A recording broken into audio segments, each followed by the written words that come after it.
Definitely see the trials coming up for Tekashi 6ix9ine in just a few short days. So we should know something within the next week. Make sure you subscribe and you tune in here at the Hip Hop Uncensored podcast. You can be updated as soon as that information does drop. We'll be all over that particular story, SamAnt. Bad Boys 3 trailer that's due to drop. I think you said 2020 January. Yeah, the movie's due to drop January 17, 2020. The trailer released a couple days ago. Man, we grew up on this, man. I forgot. I think 94, 95, the first Bad Boys dropped. We saw it on tape, saw it in the movie theater. We played Martin Lawrence and Will Smith, Mike Lowry, and Marcus Burnett out in them fucking woods for years. I don't want to say I was very excited to hear about Bad Boys 3, but I know a lot of people were. I know I did something about 2 years ago now on Viral Hip Hop News why Bad Boys 3 will never happen. Okay. A lot of people were pissed off about it, but I'm happy to see it coming out. Looked at the trailer, man. I was like, bro, we got to talk about this now. We both saw the trailer. I want to get your reaction first before I go in it.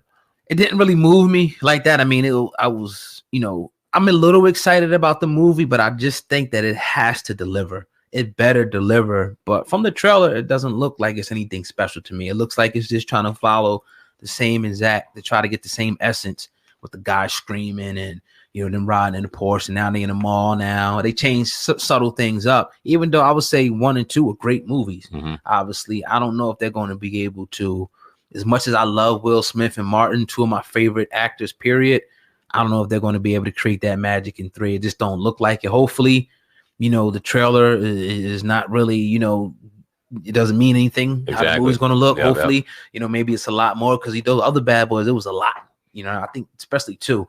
But I don't know, man.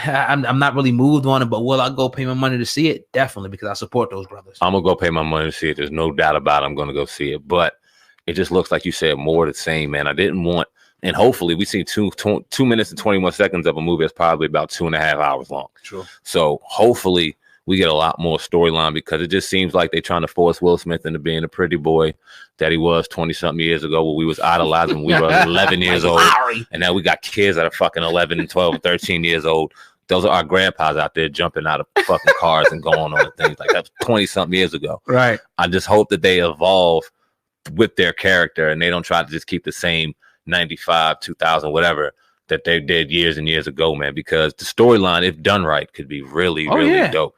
And I've seen one scene, and I hope I'm not spoiling it, but when I was looking at the trailer, it looked like Martin, who's Marcus Burnett in the movie, was walking through the ambulance really looking worried. I don't know if Will got shot. I know, I was saying that. Yeah. That would be a great storyline. I ain't trying to see Will go, but if he got really injured or something, they could do real well with the storyline, man. Yeah, I mean, if they did kill off, I wouldn't say it would be epic. I love the kill off. Yeah. I can't help it. I love that shit. People hate it, but and then it can also set something, even though it wouldn't be anything without Will Smith. If they wanted to really flip it, and flip into something else, maybe not Bad Boys, another storyline. But I don't know. Martin's really not, he don't really do those type of action movies no more, does he? He ready to run around at all. He look like he's like a hamster. He's chilling. Martin is chilling his age. Yeah. Go ahead. It was rumors that he was going to get back on stage and do some comedy, which would be real dope. Seeing Eddie Murphy back on stage, Martin Lawrence back on stage. Y'all got to do it right. Don't go in there and be politically correct, but do the damn thing. If you had a chance, to put your top 5, it said they had a new Kings of Comedy right now, who would your top 5 be? You only pick 5 of them that be on that stage that night. Dead or alive?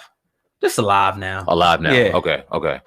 Dead or alive now. This is in no particular order. Right. Cat Williams. Yeah. Dave Chappelle. Yes, sir. I'm going to change the game up and throw DC Young Fly in there because I want to see what the young boy can do. Shit. I'm going to throw an old cat in there.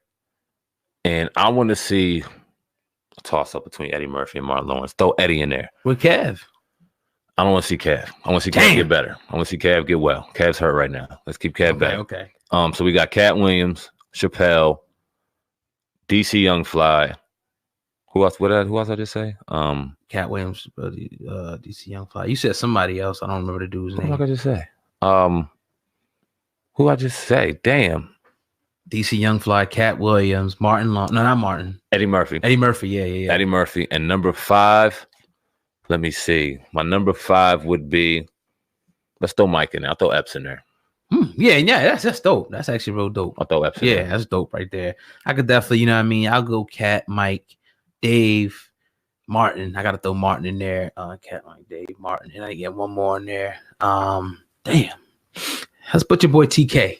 Okay, I'll put him in. I like there, TK. I think he could bang. He could bang. 30 minutes though. Yeah, that's it. That's all you got, brother. 30 minutes. Don't get us up there for 2 hours. You know who I'm disrespecting right now? One of my favorite comedians of all time. Oh. My man Eddie Griffin.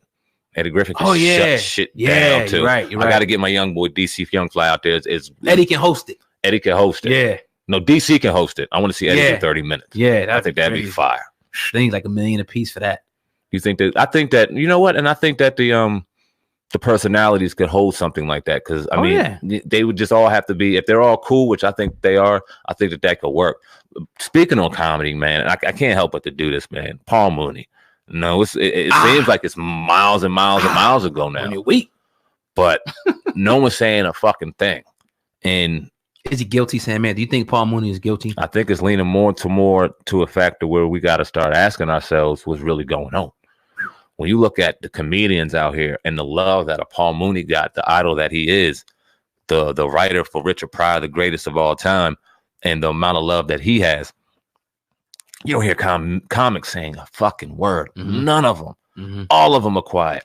I would love to talk to TK about this. That's pretty much the only comedian we got on Tuck right now that we could really talk to and get some real insight on. But it's like, what's going on? Are y'all just being quiet out of solidarity to a brother? Is that right or is it wrong? What's the difference between that and African Bambaataa? Not with us the children and stuff like that. It's not. I don't think. Then you got to step up and say something. Then. So why are they so quiet? I don't know. We have to it's weird, man. And I'm not saying. And I'm still sitting here, a fan of Paul Mooney, really respecting his work, but really having a different eye on him. Because, like you said, you talk about children. That's a game changer. I don't give a fuck who you are. Michael Jackson, Jordan, my greatest idols of all time. Charles Woodson when he played for Michigan when I was a kid. Don't matter, right? Right. You do something with children, now all that shit crosses the line. All bets are off. So if he's in fact guilty of this, all bets are off. Go to hell, man. You deserve to do some time for this. Definitely. But you don't hear nobody saying anything. It's weird, man. At all. Yeah, it's definitely weird, but we'll keep you updated, man, on all these stories, man. But to be updated, you got to make sure you subscribe to the Hip Hop Uncensored podcast, no matter what platform you're listening on, iTunes, Spotify, or hopefully you're listening to us on the radio.com app. You can actually download that right now on your phone, radio.com app. Please do that.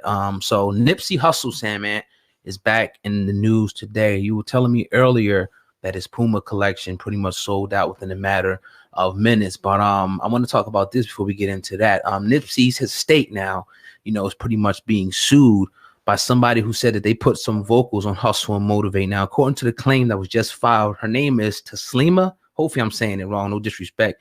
Yasin says she wrote and performed a vocal phrase used throughout the track. Now, the docs were filed in Los Angeles Superior Court. She says her voice was featured in a counter melody where she sung her high register, and she says she could be heard throughout the song's chorus. She said you knew what that song was. Now, the song came out back in February 2018, and it was on Nipsey's album Victory Lap. We all know that song. If you don't, go listen to it. And she thinks that she's pretty much entitled to a cut of the dough that the song makes. SamAnt, your thoughts on this particular story right here? This young lady saying she wants to be paid from Hustle and Motivate.